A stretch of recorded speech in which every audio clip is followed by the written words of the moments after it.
இயேசுவின் நாமத்தினாலே இந்த காலை நேரத்தை உங்களை வாழ்த்துகிறேன்.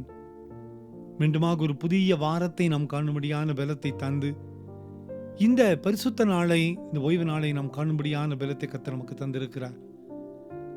ஆலயத்தை தேடி செல்லுவோம், ஆண்டவருடைய சமூகத்தில் ஆராதிப்போம், அவையிலே நிரம்பி ஆராதிப்போம்.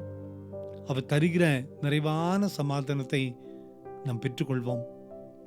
திருமறை சொல்லுகிறது 2 கொரிந்தியர் 9:24 நீங்கள் பெற்றுக்கொள்ளத்தக்கதாக ஓடுங்கள் என்று வாசிக்கிறோம்.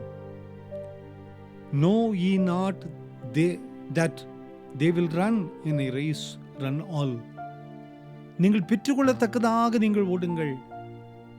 அன்பான குடும்பத்தின் மக்களை, நாம் எல்லாரும் ஒரு ஓட்டத்திலே பங்கு பெற்றுக் கொண்டிருக்கிறோம். இந்த உலக வாழ்க்கை என்பது ஒரு ஓட்டப்பந்தயம். ஓடிக்கொண்டே இருக்கிறோம். ஒவ்வொரு நாளுமே நாம் கடந்து போய்கொண்டே இருக்கிறோம். ஆனால் ஆண்டவர் சொல்கிறார், நீங்கள் ஓடுகிற ஓட்டம் நோக்கமுள்ளதா இருக்க வேண்டும், நம்பிக்கையுள்ளதா இருக்க வேண்டும். ஆண்டவர் நமக்கு ஒவ்வொரு நாளையும் கிருபையாக கொடுக்கிறார் என்றால் ஒரு நோக்கத்தோடு வைத்திருக்கிறார். இந்த புது வாரத்தை ஆரம்பித்திருக்கிறோம் என்றால் நம்மீது ஒரு நம்பிக்கை வைத்து இந்த புதிய வாரத்தை ஆண்டவர் தந்திருக்கிறார்.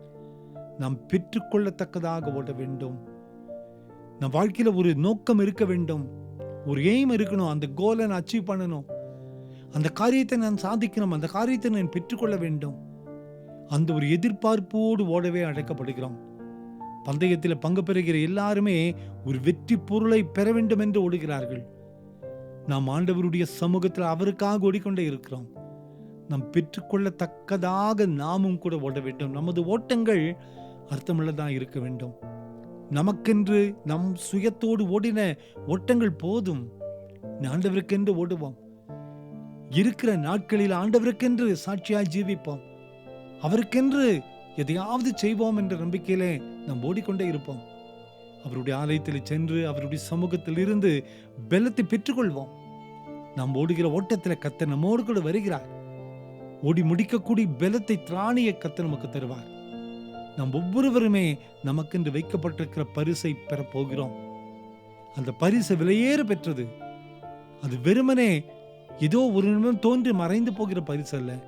நித்திய காலமாய் நமது கரங்களில் இருக்கக்கூடிய மிகப்பெரிய பரிசு. எனவே ஆண்டவருக்காகவே வாழுவோம். அவருடைய சமூகத்தை தேடி நிற்போம். நிச்சயமாய் கர்த்தர் நம் ஒவ்வொருவருடைய வாழ்க்கை ஓட்டத்தையும் நம்பிக்கை உள்ளதாய், கிருபை உள்ளதாய் மாற்றி நமக்கு பலப்படுத்துவாராக. ஜெபிப்போமா. அன்பின் ஆண்டவரே, இந்த காலை நேரத்தில் நீர் தந்த இந்த செய்திகளுக்காக உம்மை துதிக்கிறோம். நாங்கள் பெற்றுக்கொள்ளத்தக்கதாக ஓட பலன் தாரும் ஆண்டவரே. எங்களுடைய இந்த உலக வாழ்க்கை ஒரு அர்த்தமுள்ளதாய் மாறட்டும் ஆண்டவரே. எத்தனை கஷ்டங்கள், துன்பங்கள், போராட்டங்கள் இருந்தாலும் ஆண்டவரே, நீர் கூட இருக்கிறீர். தடைகளை தாண்டி ஓடக்கூடிய பலத்தை தருகிறீர். கைவிட மாட்டீர் என்று நம்புகிறோம். ஒவ்வொருவருடைய வாழ்வின் ஓட்டத்தையும் நீர் நினைவு கூர்ந்து ஆசீர்வதிக்க வேண்டுமா கெஞ்சுறோம். பிறந்த நாளையும் திருமண நாளையும் நினைவு கூறுகிற ஒவ்வொருவருடைய வாழ்க்கையும் இந்த ஆண்டு முழுவதும் உங்களுடைய சமாதானம் கொடுக்கட்டும், காத்துக்கொள்ளும். கவலைப்படாதீர்கள் என்று சொல்லுகிறீரே, நம்பிக்கை தாரும். இயேசுவின் மூலம் ஜெபங்களும் எங்கள் நல்ல பிதாவே. அமேன், அமேன், அமேன்.